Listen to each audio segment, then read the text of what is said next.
नमस्कार मित्रांनो, आज म्हणलं झटपट पाणीपुरी करूया। त्यासाठी भिजवलेले वाटाणे घेतले आहेत। गोड चटणीसाठी खजूर आणि गूळ समप्रमाणात घेतलेला आहे। नंतर वाटाण्यांमध्ये हळद आणि चवीपुरतं मीठ टाकून ते मऊसूद अगदी शिजवून घ्यावं।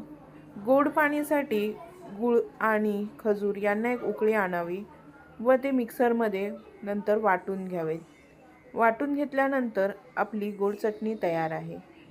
तिखट पाणीसाठी मिरची आणि लसूण वाटून घ्यावं व ते रेडीमेड पाणीपुरीच्या मसाल्यामध्ये टाकावं।